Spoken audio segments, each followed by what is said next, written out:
എല്ലാവർക്കും മിറക്കിൾ 6 മൂവീസിന്റെ ഏറ്റവും പുതിയ വീഡിയോയിലേക്ക് സ്വാഗതം. ഇന്നും നാളെയുമായി OTTയിലൂടെ റിലീസ് ചെയ്യാൻ പോകുന്ന സൂപ്പർ ഹിറ്റ് ചിത്രങ്ങളെക്കുറിച്ചാണ് നമ്മൾ ഇന്നത്തെ വീഡിയോയിൽ പറയാൻ പോകുന്നത്. ആദ്യമായി പറയാൻ പോകുന്നത് രായൻ എന്ന സിനിമയെക്കുറിച്ചാണ്.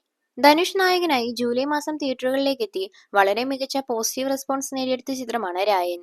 ഈ ഒരു ആക്ഷൻ ക്രൈം ഡ്രാമ ത്രില്ലർ ചിത്രത്തിന്റെ OTT അവകാശങ്ങൾ നേടിയിരിക്കുന്നത് ആമസോൺ പ്രൈമാണ്. ധനുഷ് സംവിധാനം ചെയ്തിട്ടുള്ള ഈ ഒരു സിനിമ ഓഗസ്റ്റ് 23 രാത്രി 12 മണിക്ക് ആമസോൺ പ്രൈം വഴി മലയാളം ഉൾപ്പെടെയുള്ള പാൻ ഇന്ത്യൻ ഭാഷകളിൽ OTT റിലീസ് ചെയ്യും. അടുത്ത OTT അപ്ഡേറ്റ് സ്വകാര്യം സംഭവബഹുലം എന്ന സിനിമയെക്കുറിച്ചാണ്.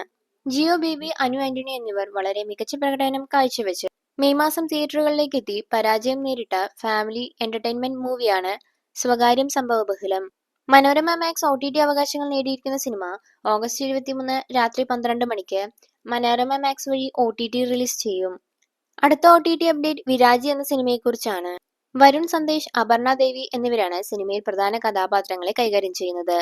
ഓഗസ്റ്റ് 2 തിയേറ്ററുകളിലേക്ക് എത്തി മിസ്റ്ററി ത്രില്ലർ ജേണറിൽ വളരെ മികച്ച അഭിപ്രായം നേടിയെടുത്ത സിനിമയുടെ OTT റിലീസ് അവകാശങ്ങൾ നേടിയിരിക്കുന്നത് ആഹാ വീഡിയോസ് ആണ്.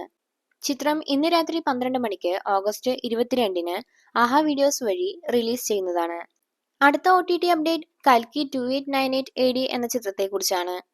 പ്രഭാസ് നായകനായി നാഗശ്വിന്റെ സംവിധാനത്തിൽ ജൂൺ മാസം തിയേറ്ററുകളിലേക്ക് എത്തി വളരെ മികച്ച പോസിറ്റീവ് റെസ്പോൺസ് നേടിയെടുത്ത പാൻ ഇന്ത്യൻ ചിത്രമാണ് കൽക്കി 2898 AD. ചിത്രം ഓഗസ്റ്റ് 22 മലയാളം, തമിഴ്, കന്നഡ, തെലുങ്കു ഭാഷകളിൽ ആമസോൺ പ്രൈം വഴി OTT റിലീസ് ചെയ്യും. നെറ്റ്ഫ്ലിക്സ് വഴിയായിരിക്കും ഹിന്ദി പതിപ്പ് അവൈലബിൾ ആവുക. ഏറ്റവും അവസാനത്തെ അപ്ഡേറ്റ് തലവൻ എന്ന ചിത്രത്തെക്കുറിച്ചാണ്. ബിജു മേനോൻ, ആസിഫ് അലി കോംബോയിൽ തിയേറ്ററുകളിലേക്ക് എത്തി വളരെ മികച്ച അഭിപ്രായം നേടിയെടുത്ത ഏറ്റവും പുതിയ മലയാള ചിത്രമാണ് തലവൻ.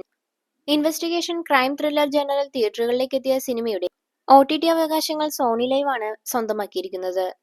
ജിസ് ജോയുടെ സംവിധാനത്തിൽ ഒരുങ്ങിയിരിക്കുന്ന ഈ ഒരു ചിത്രം സെപ്റ്റംബർ 12 സോണി ലൈവ് വഴി OTT റിലീസ് ചെയ്യും.